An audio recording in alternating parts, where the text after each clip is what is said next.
in 1991, the Teenage Mutant Ninja Turtles 2, The Secret of the Ooze, was released, but unfortunately it could never compare to the first movie, even with a budget more than twice the size of the first movie. For instance, the whole feel of the first movie, the grittiness, the way it followed Peter and Kevin's comic book run, the script, the director, all of this was missing from the second movie. The first movie did really well, so they wasted no time whatsoever in churning out this second movie, and maybe that was part of the problem because this movie was rushed.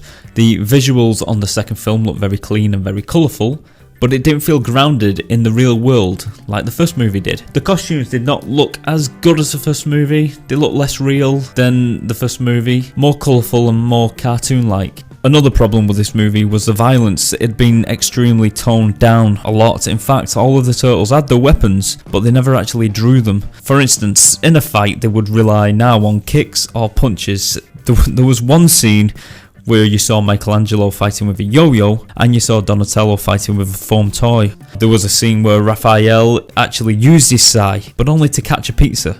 And then after that scene, you very rarely saw him use them again. Actually, I would say that the sais remained in his belt for more or less the rest of the movie. There was another scene that I can bring to mind where Leonardo actually used his swords, used them to throw into the ceiling, and then he jumped up and he hung off the swords and kicked the enemies whilst he was hanging off the swords in the ceiling. It was just ridiculous that they weren't allowed to use the weapons.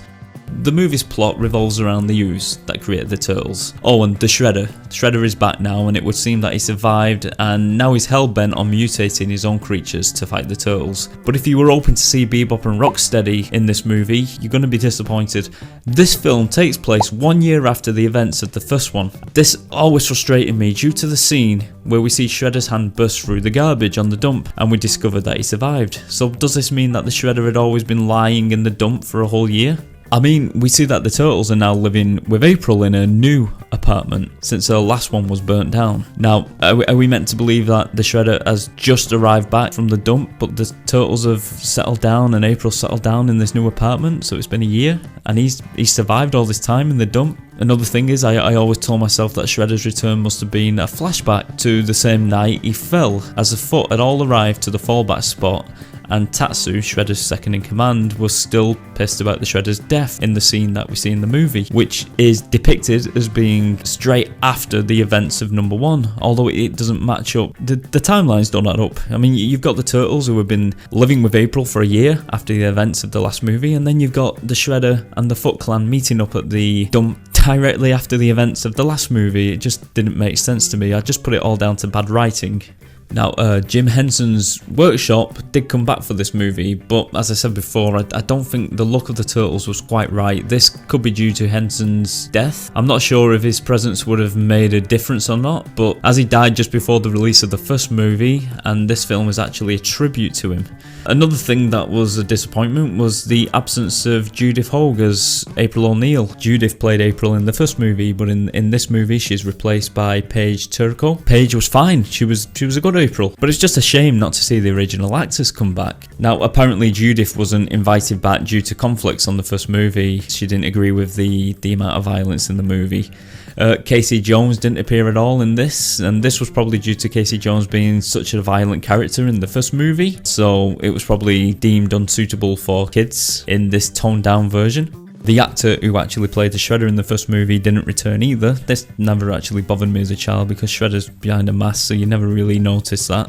But it is worth mentioning that the Super Shredder at the end of the film, where Shredder's mutated into this big hulking monster, was played by WWF wrestler Kevin Nash. And then we have the two mutated creatures, which were a wolf and a snapping turtle, who were named Toka and Raza. Now, as a kid, I was very disappointed that we weren't getting Bebop and Rocksteady, and I couldn't understand why. Why weren't we getting Bebop and Rocksteady? And apparently, it was due to Kevin and Peter refusing the characters to be placed in the movie. Apparently, they never liked the characters of Bebop and Rocksteady. They thought they were too goofy.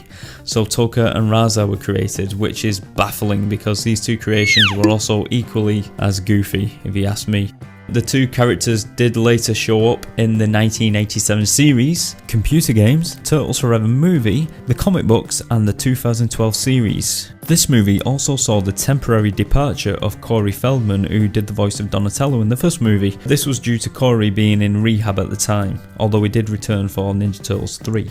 On this movie, we saw the inclusion of a new character named Keno, played by Ernie Reyes, who was actually a stuntman in the first movie and was given his own character to play. And I didn't realise this at the time, but Ernie Reyes has been in a few other movies that you may recognise. One that sticks out to me is the movie Red Sonja, starring Bridget Nielsen and Arnold Schwarzenegger. Ernie actually played the spoiled young prince, and he also had a role in the movie Surf Ninjas, but at the time, when I was a kid and I used to love watching these films, I never made the connection. And it's interesting to see now when I watch them now on TV, I think, oh yeah, that's him, it's obvious it's him, but at the time I never really made the connection.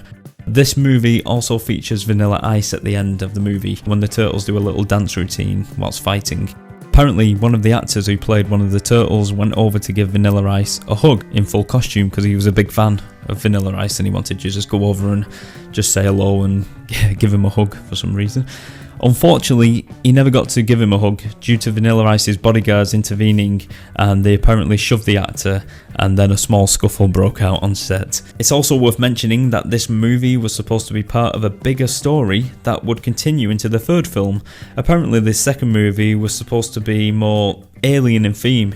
There are rumours that the scientist in the movie was actually supposed to be Baxter Stockman originally, not Professor Perry, and it was also planned to have Stockman and Perry reveal that they were in fact an Utrom, which is an alien brain creature that would have resided in a stomach compartment of like a robotic body, which would have been the Professor or Baxter Stockman.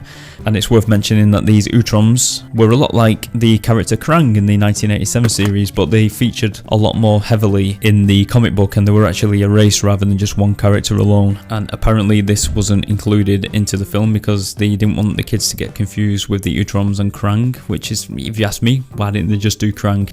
Early drafts of the script also had small robots that were called Mousers, and they were actually in the comic books as well, but this was also scrapped. So all of these new characters were supposed to tie into a third movie which would feature the Utroms and the Triceratons, which was a race of alien dinosaurs.